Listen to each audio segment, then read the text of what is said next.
Hello everyone, welcome lecture में। आज के सेशन में हम शेल स्क्रिप्ट से रिलेटेड एक और टॉपिक कवर करेंगे, जिसमें हम मेनली देखने वाले हैं कि कैसे इफ़ स्टेटमेंट के साथ में एल्स कंडीशन को इम्प्लीमेंट किया जा सकता है। इससे पहले वाले सेशंस में हमने सबसे पहले इफ़ कंडीशन देखी थी, बेसिक इफ़ कंडीशन रन करके देखी थी, राइट। फिर उसके बाद में हमने एल इफ़ कंडीशन इंक्लूड की इसमें। अब उसी के साथ में हम यूज़ करते हैं एल्स कंडीशन, ठीक है। तो एल इफ में तो क्या होता था, हम एक और कंडीशन स्पेसिफाई करते थे, और पहले इफ कंडीशन कोई स्पेसिफाई होती थी और फिर एल इफ में एक और स्पेसिफाई करते थे कंडीशन, और दोनों के अकॉर्डिंग में जो भी ट्रू होता था वो फिर आउटपुट लेके आता था। अब हमारे को ऐसा सिनेरियो अज्यूम करना है जहाँ पे हमारे पास कुछ सपोज एज का ही एग्जांपल लेते हैं कि अगर एज 18 के इक्वल है तो मैसेज प्रिंट हो जाए एज इज 18, और उसके अलावा कुछ भी है, वो ग्रेटर हो सकती है, लेस देन हो सकती है, इक्वल 0 हो सकती है ना। इक्वल नहीं होगी, इक्वल को छोड़ के कुछ भी अगर है तो उस केस में हमें एक मैसेज प्रिंट करना है, this is not a correct age, है ना। अब आप ऐसा समझ सकते हो कि कोई ऐसा सिस्टम आप बिल्ड कर रहे हो जहाँ पे आपको कैंडिडेट की एज 18 ही चाहिए, ना 18 से ज़्यादा ना 18 से कम, फिक्स 18 चाहिए। तो उस केस में हम क्या करेंगे, एक ऐसा वेरिफिकेशन लॉजिक लिखेंगे जहाँ पे हम देखेंगे कि अगर एज 18 के इक्वल है तो उस केस में तो मैसेज प्रिंट हो जाएगा एज इज़ वैलिड। अदरवाइज और किसी भी कंडीशन में मैसेज प्रिंट होना चाहिए एज इज़ नॉट वैलिड और इनवैलिड, ठीक है। रिक्वायरमेंट क्लियर हुआ, और इसको हम इम्प्लीमेंट करेंगे इफ़ कंडीशनल स्टेटमेंट के साथ में। तो उसके लिए सबसे पहले मैं यहाँ पे लिखता हूँ वर्क एलन किया एंटर। जैसे ही मैंने वर्क एलन किया एंटर लिखा तो यहाँ पे देखो अब आपको कुछ डायरेक्टरीज और फाइल्स दिखने लगी work with object link screen पे। यहाँ पे से हम हमारी डायरेक्टरी सेलेक्ट कर लेंगे जो है टेक्सचर मेथ। यहाँ मैंने ऑप्शन 5 लिया।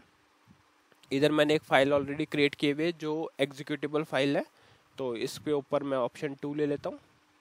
अगर आपको नहीं पता कि फाइल को कैसे एग्जीक्यूटेबल बनाते हैं तो आप प्रीवियस सेशन देख सकते हो, स्टार्टिंग में ये सारी चीज़ ऑलरेडी डिस्कस हुई हुई है।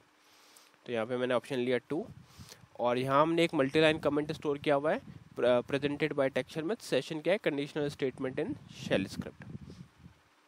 अब हमें यहाँ पे क्या करना है, सबसे पहले एक वेरिएबल बनाना है। हम उस कंडीशन को बिल्ड करेंगे जहाँ अभी अपन ने डिस्कस की एज वाली।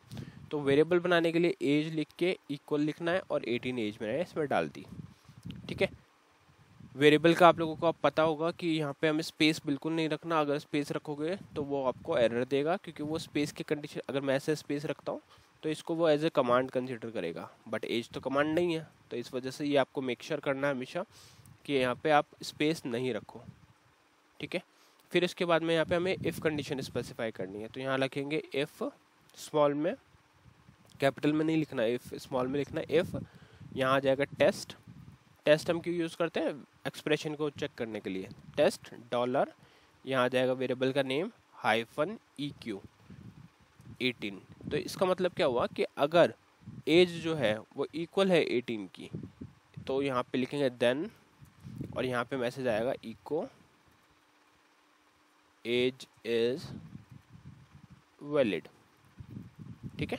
तो इस केस में तो क्या मैसेज आ जाएगा, एज इज वैलिड, और यहाँ पे मैं इसको कर देता हूँ एंड अभी के लिए, ठीक है। तो इसको करते हैं सेव F3 से, फिर से सेव, एग्जिट के लिए F3। अब देखो आपको दिखाता हूँ कि क्या यहाँ पे चेंज होगा। यहाँ हम इसको रन करने के लिए लिखेंगे QSH एंटर, इधर लिखेंगे /home /shermet /tech shermet /shermet.sh और एंटर। अब आपका क्वेश्चन होगा कि ये पाथ कहाँ से आया हमारे पास। तो उसी फाइल को अगर आप वापस जाके देखोगे ऑप्शन 5 लेके, या ऑप्शन 2 में भी दिख जाएगा, तो वहाँ पे आपको टॉप पे ये ब्राउज पाथ दिखेगा, है ना। इसी ब्राउज पाथ को मैंने वहाँ पे यूज़ किया इस स्क्रिप्ट को रन करने के लिए। तो यहाँ हमारे पास मैसेज क्या आया, एज इज़ वैलिड, ठीक है। एज इज़ वैलिड आ गया, क्यों, क्योंकि हमारे पास एज जो थी वो 18 थी। अब देखो प्रॉब्लम यहाँ पे क्या है, इस यहाँ तक तो हम ऑलरेडी पहले भी देख चुके हैं ना इफ़ कंडीशन। प्रॉब्लम ये है कि अगर मैं यहाँ पे लिखता हूँ एज इज़ 17 या 19, कुछ भी 18 के अलावा कुछ भी लिखता हूँ, और उस केस में अगर इसको रन करता हूँ तो कोई भी मैसेज प्रिंट नहीं होगा। तो यहाँ पे क्या हुआ, एंटर किया, कुछ भी मैसेज नहीं आया, क्यों, क्योंकि वो कंडीशन तो फेल हो गई। उस कंडीशन में तो ये आउटपुट आना ही नहीं चाहिए, क्योंकि अगर वो चेक करेगा एज 18 है क्या, तो एज तो 18 नहीं है 17 है, तो ये सीधा ब्लॉक स्किप कर देगा और बाहर आ जाएगा। अब हमारे को इस जगह पे एक ऐसी कोड को लिखना है जिसमें अगर ये नहीं है ट्रू तो फॉल्स होगा, उस किसी भी कंडीशन में फॉल्स होगा, तो उसके लिए हम लिखते हैं एल्स कंडीशन।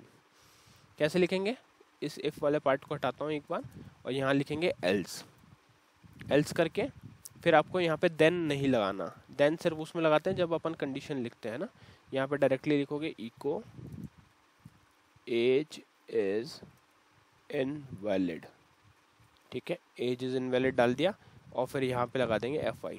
तो अब क्या होगा, अगर एज 17 है तो उस केस में क्या मैसेज आएगा, एज इज इनवैलिड। देखते हैं, F3 किया, सेशन B पे जाके इसको फिर से रीरन किया तो यहाँ पे मैसेज आया एज इज ओके, इको भी आ गया देखो इसमें। ऐसा क्यों, क्योंकि हमने इको 2 बार लिख दिया, इसी वजह से इको भी वहाँ पे प्रिंट हुआ है ना। इस चीज़ों का ध्यान रखना है आपको। तो यहाँ पे फिर से अगर रन करेंगे तो मैसेज आया age is invalid. Age is invalid क्यों आया, क्योंकि हमने 17 पुट किया था और 17 के केस में एज इज इनवैलिड होता है। उसी तरह से 19 करोगे तो भी एज इज इनवैलिड आएगा, क्यों, क्योंकि ये भी एल्स कंडीशन में जाके ट्रू होगा। एज 18 नहीं है, 19 है, तो कुछ भी हो इनवैलिड ही होगा, है ना। बट अगर एज 18 होता है तो उस केस में ये क्या करेगा, आपका ट्रू वाला जो मैसेज है, मतलब फर्स्ट कंडीशन का जो मैसेज है वो प्रिंट कर देगा। तो यहाँ पे इसको रन करते हैं फिर से, तो यहाँ देख रहे हो एज इज वैलिड आया आपकी बार। तो इसको बोलते हैं इफ एल्स कंडीशन। हमने क्या किया, इफ कंडीशन लगाया, इफ कंडीशन के बाद में एक चेक किया और उसके बाद में एल्स कंडीशन लगाया। अब यहाँ मेरा क्वेश्चन है कि क्या हम यहाँ पे एलिफ कंडीशन भी ऐड कर सकते हैं, या दूसरे तरह से मैं पूछूं तो एलिफ के साथ में एल्स यूज हो सकता है क्या, देखते हैं। तो यहाँ पे अपन कुछ लाइन इंसर्ट करते हैं, पहले तो ब्लैंक ट्राई करेंगे एलिफ कंडीशन ऐड करने का। यहाँ पे इफ तो है ही, यहाँ पे लिखते हैं elif test $age hyphen EQ19, ठीक है। और तो इसका मीनिंग क्या हुआ कि या तो एज 18 हो या फिर 17 पे अलाउ कर देते हैं, ठीक है। यहाँ कर देते हैं इसको 17, देन इको एज इज 17, ठीक है। ये मैसेज प्रिंट करेंगे खाली एज इज 17। तो अब हमारा लॉजिक क्या कह रहा है, अब यहाँ पे इसको डिलीट कर देते हैं एक्स्ट्रा को। हाँ, तो अब देखो यहाँ पे अगर अपन एज 17 करते हैं तो 17 एज में वो पहले चेक करेगा क्या एज 18 है, 18 नहीं है, तो ये क्या करेगा, सीधा एज इज वैलिड करके 17 है, एज इज वैलिड नहीं होगा, है ना, ये वाला पार्ट स्किप हो जाएगा, सीधा इस पे आएगा। यहाँ चेक करेगा एज 17 है, अगर 17 है तो ये मैसेज प्रिंट हो जाएगा, अदरवाइज एल्स वाला प्रिंट हो जाएगा, ठीक है। तो सेव करके अब आउटपुट देखते हैं 17 के लिए। तो मैं इसको यहाँ पे रन करूँगा फिर से, तो आपको दिख रहा है एज इज 17 प्रिंट हुआ, एल्स का मैसेज प्रिंट नहीं हुआ, क्यों, क्योंकि कोई भी एक कंडीशन ही ट्रू हो सकती है एक बार में। तो हमारी सेकंड कंडीशन ट्रू हो गई, इसलिए वो, ये अपन ने पहले भी देखा था ना कि कंडीशन का फ्लो कैसा होता है। अगर इसके बाद कोई कंडीशन लिख रहे हो और पहले ही एक ट्रू हो गई तो वो सीधा एंड FI पे चला जाएगा। अगर बाकी प्रोग्रामिंग जानते हो तो उसमें एंड इफ होता था, यहाँ पे FI होता है, ठीक है। सिंटैक्सेस बहुत ध्यान रखने की जरूरत है। एक तो ये यहाँ पे कैपिटल लेटर्स में नहीं होना चाहिए, वरना ये नहीं चलेगा। एल्स के साथ में देन नहीं लगाना आपको, एल्स के देखो एलिफ के साथ में देन लगाया, इफ के साथ देन लगाया, बट एल्स के साथ में देन नहीं लगेगा, अदरवाइज वो एरर देगा, ठीक है। और अब हमने जैसे यहाँ पे अगर इसके अलावा कुछ और भी लिखते, जैसे 16 लिख दिया, तो ये दोनों कंडीशन फेल होगी और तब एल्स वाला ब्लॉक वर्क करेगा। तो एल्स ब्लॉक तभी यूज़ करते हैं जब हमारे को ऊपर वाली दोनों कंडीशन से कुछ आउटपुट नहीं मिले, तो हमारा एल्स ब्लॉक रन करना चाहिए। और वहाँ पे अभी तो हम सिर्फ मैसेज प्रिंट कर रहे हैं, बट वहाँ और भी कुछ चीज़ें हो सकती है, कुछ लॉजिक हो सकता है ना, तो वो वहाँ पे ऐसा शो हो जाएगा आपको एल्स कंडीशन के अंदर, ठीक है। तो आई थिंक ये पूरा पार्ट क्लियर हो गया आपको कि कैसे इफ एल्स कंडीशन को बनाया जाता है शेल स्क्रिप्ट के अंदर। अब मैं फटाफट से आपको दिखा देता हूँ कि इसका अगर कभी CL से रन करना हो तो कैसे रन करोगे। ऑलरेडी प्रोग्राम बना हुआ है for running shell script through CL program. पहले आपको DCL लिख के F4 लेना है, वेरिएबल का नेम, टाइप, स्टोरेज, लेंथ आ जाएगी, और फिर इसके बाद में आपको CHG var यूज़ करके वेरिएबल का नेम फिर से पास करना है जो है कमांड, और यहाँ पे स्क्रिप्ट आ जाएगी /home shermit text shermit.sh, ठीक है। और strqsh के अंदर आपको उस वेरिएबल को पास करना है जहाँ पे भी आपने स्क्रिप्ट स्टोर की हुई है। बस इतना करके आपका प्रोग्राम रेडी है। अगर आपको बेसिक में कोई डाउट है तो पहले वाले सेशंस देख लो, क्योंकि ये सारे ऑलरेडी डिस्कस हुए हुए हैं, इसलिए मैं फटाफट बता रहा हूँ। यहाँ पर कॉल करेंगे तो आउटपुट आ गया एज इज इनवैलिड, मतलब वही शेल स्क्रिप्ट का जो आउटपुट था वो हमारे को इसने ला के दिया, ठीक है।